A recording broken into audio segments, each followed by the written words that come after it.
Wala nang maraming paligoy-ligoy pa, diretso sa punto na. Maiksi lang ang komentaryo, pero diretso sa punto. Maraming kuro-kuro, may tiwali, may totoo. Dito, sa puntong diretso tayo. Punto, diretso.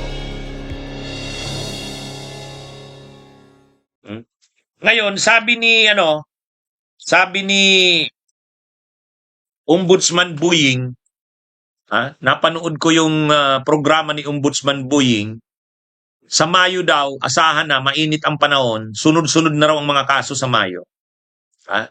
So, salamat naman, Salamat naman.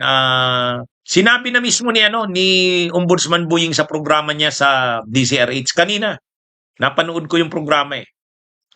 Sabi ni Ombudsman Buying, asahan nyo, Mayo, sunod-sunod yan. Mainit ang panahon. Kaya sa init ng panahon, makikita daw ang sunod-sunod na mga kakas. So ito, at least, finally, may nakikita ng pag-usad ng mga kasong ito, mga kabunyog, mga kababayan. Ang Mayo, parang ang Mayo yata, marami na naman tayong aabangan, Kasi sa Mayo din yung impeachment ni Sara eh. Mayo rin ang impeachment ni Sara, mga kabunyog. Mayo. Bakit Mayo? Kasi sa April 29, sa Justice Committee yun eh. Probable cause yun. Probable cause. Pag nakalusot sa Justice Committee sa April 29, Miyerkules next week, ipapasa na yan sa Kamara, plenary. Ay babalik ang Kongreso ng session sa sa May 4. O pagbalik niyan sa May 4, sigurado yan, pasado na yan sa Kamara. Impeachment ni Sara. Pagkatapos niyan sa Kamara, pasa na kaagad sa Senado, forthwith, sabi ni Senate President Soto. Pagkatapos, marami ng kakasuhan sa Mayo. Si Jinggoy, si Jewel, si Jewel Villanueva, Jinggoy Estrada. Yan, si Bunuan. Makakasuhan na yan sa Mayo. Kaya na yan, mga kabunyog. Sabi ni Ombudsman Buying, mainit ang Mayo, abangan ninyo niya. Si Martin Romualdez at saka si Cheese, preliminary investigation yan eh. So hindi pa yan sa Sandigan Bayan. Pero si Jinggoy, saka si Jewel, tapos na ang preliminary investigation yan. Dineputize ng Ombudsman ang Department of Justice, tapos na. Kaya na yan, filing na yan sa Sandigan Bayan. Makakakita tayo ngayon ng maglalabas na naman ng mga warrants of arrest, makakaano na naman tayo ng mga ikukulong. Kaya ang buwan ng Mayo ay buwan ng pagpapanagot. Papanagutin si Sara, papanagutin sila Jinggoy, sila Jewel Villanueva, yan, maganda mga kabunyog. At least, may makikita tayong mga big fish ng makukulong. Kaya yung mga sinasabi ng mga DDS, sabi ng mga DDS, bakit impeachment ang pinagkakaabalahan nyo? Paano na yung mga paano na daw yung mga sangkot sa anomalya sa flood control? Nakalimutan na daw. Hindi, sabay yan. Kay Gamaliel Firater sa South Korea, shout out sa iyo. 'Di ba yung issue ng mga ng mga DDS? Insurrecto. Ang pinagkakaabalahan nyo, impeachment ni Sara. Paano na yung mga sangkot sa anomalya sa flood control? Kinalimutan nyo na. Hindi. Di ba sabi natin, sabay yan. Sabay yan. Hindi pwedeng, hindi pwedeng yung sa anomalya lang sa flood control, si Sara palilibrehin. Hindi rin pwedeng si Sara lang, tapos yung mga sangkot sa anomalya sa flood control, palilibrehin. Sabay yan. Gusto talagang makita ng taong bayan, sabay-sabay silang managot. Actually, pag natanggal pa si Sara sa pagka-Vice President, kakasuhang kriminal na rin yan, makukulong na rin yan eh. Actually, pag si Sara Duterte natanggal sa pwesto, tapos hindi na siya pwedeng makatakbo sa 2028, kakasuhan na yan ng gugulong na yung mga criminal case sa Ombudsman. Mayroon na rin siyang kasong plunder doon. Di ba sinampahan na siya ni Trillanes? Kaya lang naman hindi pa gumugulong yung mga kaso sa Ombudsman dahil nakafocus dito sa impeachment. Pero pag na-convict si Sara sa impeachment sa Senado, matanggal yan sa pwesto, kakasuhan na yan si Sara, ay gugulong na ngayon yung mga criminal cases niya. Pag gumulong na yung mga criminal cases ni Sara, ay mabibigat yun, non-bailable yun, kaya makukulong din yan si Sara.